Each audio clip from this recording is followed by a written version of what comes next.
प्राचीन भारत का golden age वैदिक काल। नमस्कार दोस्तों, आज हम एक ऐसे युग की बात करेंगे जिसने भारतीय सभ्यता की नींव रखी। यह काल न केवल हमारे इतिहास का एक महत्वपूर्ण हिस्सा है, बल्कि हमारी संस्कृति और परंपराओं का भी आधार है। आज हम प्राचीन भारत के एक इम्पॉर्टेंट चैप्टर वैदिक काल के बारे में जानेंगे। यह काल भारतीय इतिहास का एक ऐसा समय है जब समाज, धर्म और संस्कृति का विकास हुआ। इस युग में लिखे गए ग्रंथ और साहित्य आज भी हमारे जीवन में महत्वपूर्ण भूमिका निभाते हैं। ये काल लगभग 1500 ईसा पूर्व से 500 ईसा पूर्व तक माना जाता है। इस समयावधि में भारतीय समाज ने कई महत्वपूर्ण बदलाव देखे। ये वह समय था जब आर्यों ने भारतीय उपमहाद्वीप में प्रवेश किया और यहाँ की सभ्यता को नया रूप दिया। इस युग का नाम वेद पर पड़ा है, जो उस समय लिखे गए पवित्र ग्रंथ हैं। वेदों को 4 भागों में बांटा गया है: ऋग्वेद, यजुर्वेद, सामवेद और अथर्ववेद। ये ग्रंथ न केवल धार्मिक महत्व रखते हैं, बल्कि इनमें उस समय के समाज और जीवन के बारे में भी जानकारी मिलती है। वेदों में हमें उस समय के समाज, संस्कृति, धर्म और दर्शन के बारे में बहुत कुछ जानने को मिलता है। वेदों में वर्णित यज्ञ, पूजा और अन्य धार्मिक अनुष्ठान आज भी हमारे जीवन का हिस्सा हैं। इस युग में समाज का ढांचा भी बहुत महत्वपूर्ण था, जिसमें 4 वर्णों की व्यवस्था थी: ब्राह्मण, क्षत्रिय, वैश्य और शूद्र। वैदिक काल को 2 भागों में बांटा गया है: ऋग्वैदिक काल और उत्तरवैदिक काल। ऋग्वैदिक काल में मुख्य रूप से ऋग्वेद की रचना हुई, जो सबसे पहला वेद है। इस काल में समाज का ढांचा सरल और ग्रामीण था। ऋग्वैदिक काल में मुख्य रूप से ऋग्वेद की रचना हुई, जो सबसे पहला वेद है। ऋग्वेद में 1028 सूक्त हैं, जो विभिन्न देवताओं की स्तुति में लिखे गए हैं। यह वेद हमें उस समय के धार्मिक और सामाजिक जीवन की झलक देता है। उत्तर वैदिक काल में बाकी 3 वेदों यजुर्वेद, सामवेद और अथर्ववेद को लिखा गया। यजुर्वेद में यज्ञों के नियम और विधियां दी गई हैं। सामवेद में संगीत और मंत्रों का संग्रह है और अथर्ववेद में जादू टोने और चिकित्सा से संबंधित मंत्र हैं। वैदिक काल में भारतीय सभ्यता का विकास हुआ और उन मूल्यों की नींव पड़ी जो आज भी हमारे लिए महत्वपूर्ण हैं। इस युग में कृषि, पशुपालन और व्यापार का विकास हुआ।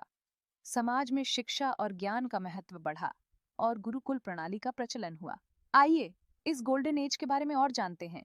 इस युग में कला, साहित्य और विज्ञान का भी विकास हुआ। वैदिक साहित्य में हमें उस समय के गणित, खगोल शास्त्र और चिकित्सा के बारे में भी जानकारी मिलती है। यह समय भारतीय इतिहास और संस्कृति को समझने के लिए बहुत जरूरी है। वैदिक काल ने भारतीय समाज को एक नई दिशा दी और उन मूल्यों की स्थापना की जो आज भी हमारे जीवन का हिस्सा हैं। इस युग में धर्म, दर्शन और समाज के विभिन्न पहलुओं का विकास हुआ। तो इस जर्नी में मेरे साथ बने रहिए। हम वैदिक काल के विभिन्न पहलुओं को और गहराई से समझेंगे और जानेंगे कि इस युग ने भारतीय सभ्यता को कैसे आकार दिया। आर्यों का आगमन, एक नई सभ्यता का उदय। आर्यों का आगमन भारतीय उपमहाद्वीप के इतिहास में एक महत्वपूर्ण घटना थी। यह वह समय था जब एक नई सभ्यता का निर्माण हो रहा था, जो आने वाले समय में भारतीय संस्कृति और समाज को गहराई से प्रभावित करने वाली थी। वैदिक काल की शुरुआत आर्यों के भारत आने से मानी जाती है। यह काल भारतीय इतिहास का एक महत्वपूर्ण अध्याय है, जिसमें आर्यों ने अपनी संस्कृति, भाषा और धार्मिक मान्यताओं को स्थापित किया। इस काल में वेदों की रचना हुई, जो आज भी भारतीय संस्कृति का आधार माने जाते हैं। आर्य कौन थे और कहां से आए, इस पर विद्वानों की अलग अलग राय है। कुछ विद्वान मानते हैं कि वे मध्य एशिया से आए थे, जबकि कुछ का मानना है कि वे भारत में ही रहते थे। इस विषय पर आज भी शोध और चर्चा जारी है और हर नई खोज हमें उनके बारे में और अधिक जानने का अवसर देती है। कुछ विद्वान मानते हैं कि वे मध्य एशिया से आए थे, तो कुछ का मानना है कि वे भारत में ही रहते थे। आर्यों के आगमन के साथ ही भारतीय उपमहाद्वीप में एक नई संस्कृति का उदय हुआ, जिसने यहाँ की सामाजिक और धार्मिक संरचना को नया रूप दिया।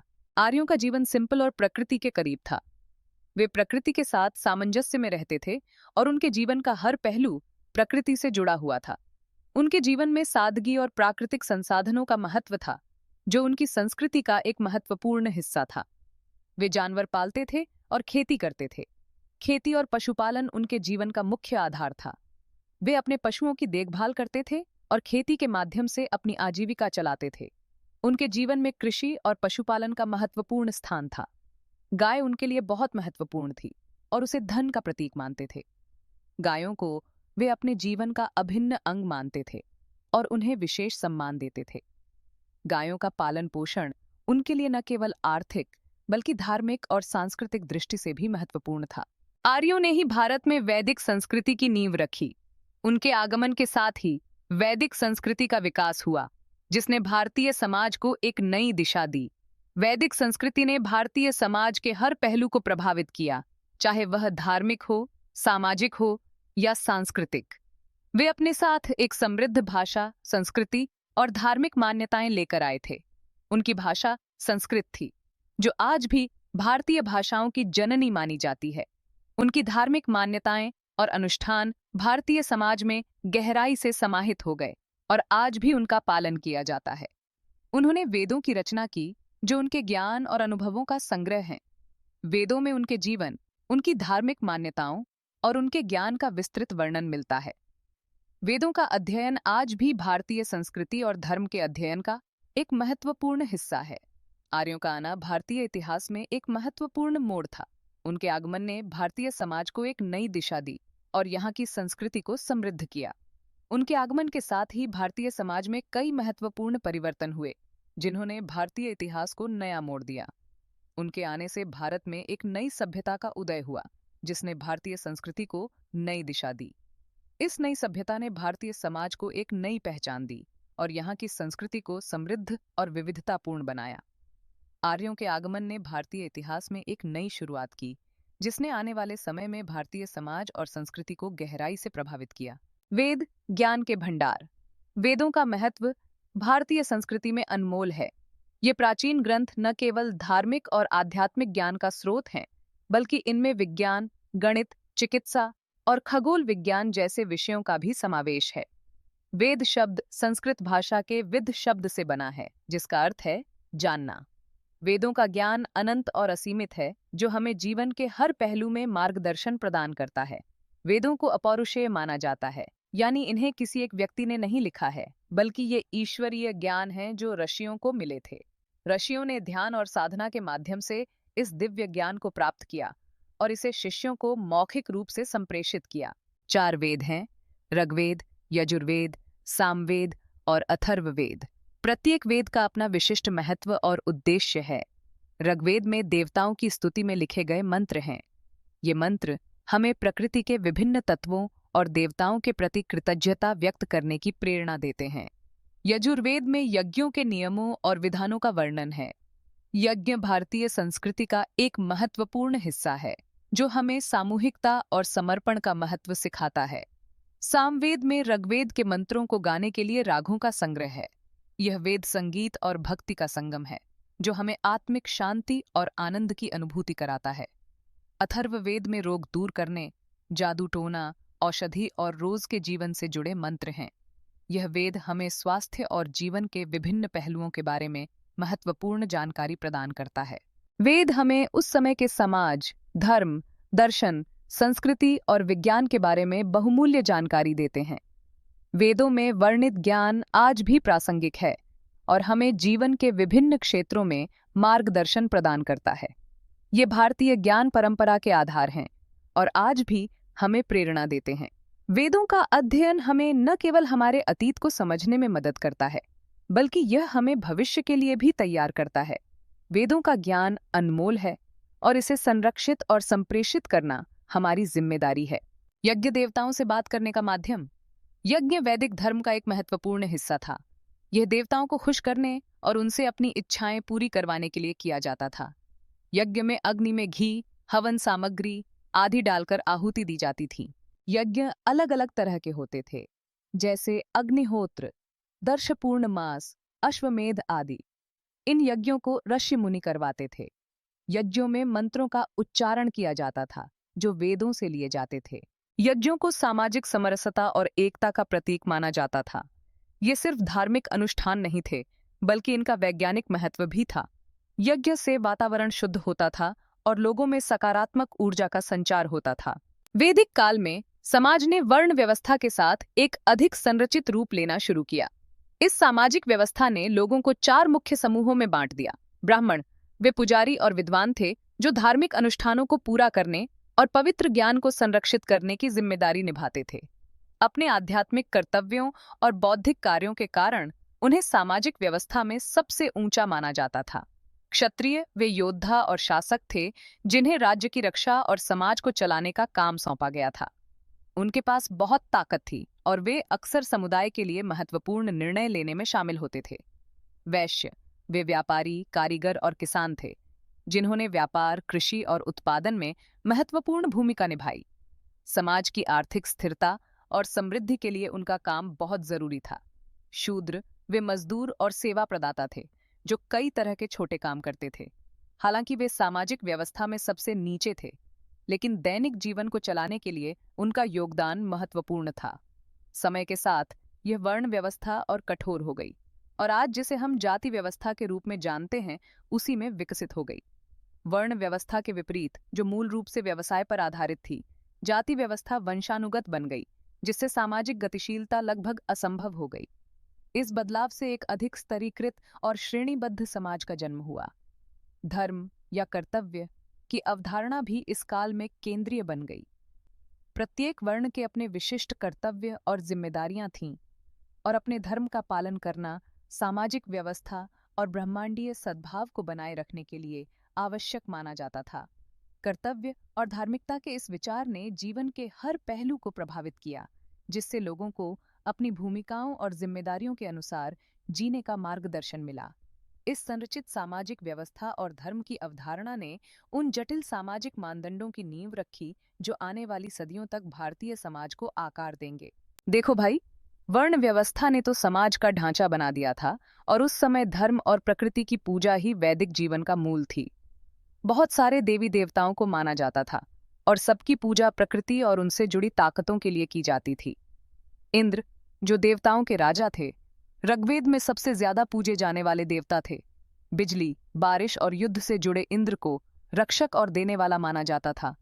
ब्रह्मांड को चलाने की ताकत भी इन्हीं के पास थी। अग्नि यानी आग के देवता पूजा और यज्ञ में बहुत अहम थे। इंसानों और देवताओं के बीच में अग्नि ही संदेशवाहक थे।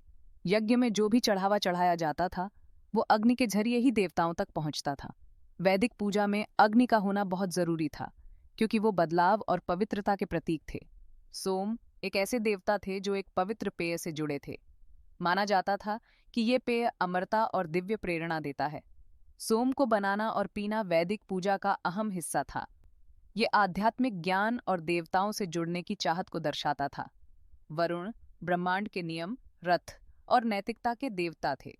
ये इस बात का ध्यान रखते थे कि ब्रह्मांड और इंसानी समाज ठीक से चले। वो सच्चाई और कानून के रक्षक थे जो ब्रह्मांड और समाज के नियमों को बनाए रखते थे। सूर्य यानी सूरज देवता को उनकी जीवन देने वाली शक्ति और अंधेरे को दूर करने के लिए पूजा जाता था। आसमान में सूरज का होना जीवन के अटूट चक्र और ब्रह्मांड की लय का हर रोज का सबूत था। वैदिक यज्ञ बहुत बड़ी पूजाएं होती थीं, जिनमें देवताओं को खाना, जानवर और दूसरी चीजें चढ़ाई जाती थीं। माना जाता था कि इन पूजाओं से समाज खुशहाल रहेगा, देवताओं का आशीर्वाद मिलेगा और ब्रह्मांड का नियम सही से चलेगा। ब्राह्मण यानी पुजारी इन पूजाओं को करने में बहुत अहम थे। पवित्र ग्रंथों का उनका ज्ञान और पूजा को ठीक से करने का तरीका बहुत जरूरी माना जाता था, क्योंकि तभी पूजा काम करती थी। वैदिक काल के अंत में पूजा पाठ से ज्यादा दार्शनिक सोच की तरफ ध्यान जाने लगा। इसी बदलाव से उपनिषदों की रचना हुई।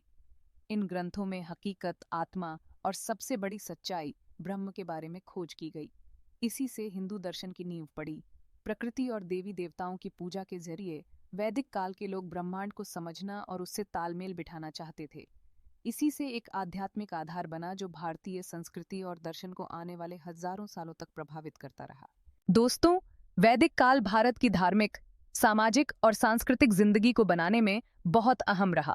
आर्य लोगों के भारत में आने और वेदों की रचना से नए धार्मिक रीति रिवाज, सामाजिक ढांचे और दार्शनिक विचार हमारे सामने आए, जो आज भी भारतीय सभ्यता पर असर डालते हैं। इसी दौर में हिंदू धर्म के बाद के विकास की नींव भी पड़ी, जैसे कर्म, धर्म और मोक्ष के विचार, जो भारतीय आध्यात्मिक सोच का केंद्र बन गए। जब हम इस युग के बारे में सोचते हैं तो पता चलता है कि वेद सिर्फ किताबें नहीं थीं, बल्कि ज्ञान और आध्यात्मिकता का जिंदा रूप थीं। उन्होंने लोगों को ब्रह्मांड को समझने, उसमें अपनी जगह और ईश्वर से अपने रिश्ते को समझने में मदद की। वैदिक काल में विकसित हुए कर्मकांड, भजन और दर्शन ने भारत के सांस्कृतिक और आध्यात्मिक क्षेत्र पर एक गहरी छाप छोड़ी है। असल में वैदिक काल इतिहास का सिर्फ एक अध्याय नहीं था, बल्कि एक ऐसा आधार था जो आज भी लाखों लोगों को प्रेरित करता है और उनकी जिंदगी को राह दिखाता है। इसकी विरासत ज्ञान, आध्यात्मिकता और सत्य की खोज की ताकत का सबूत है। अगली बार हमारे साथ जुड़िए जब हम भारतीय सभ्यता को आकार देने वाले अगले युगों में गहराई से उतरेंगे।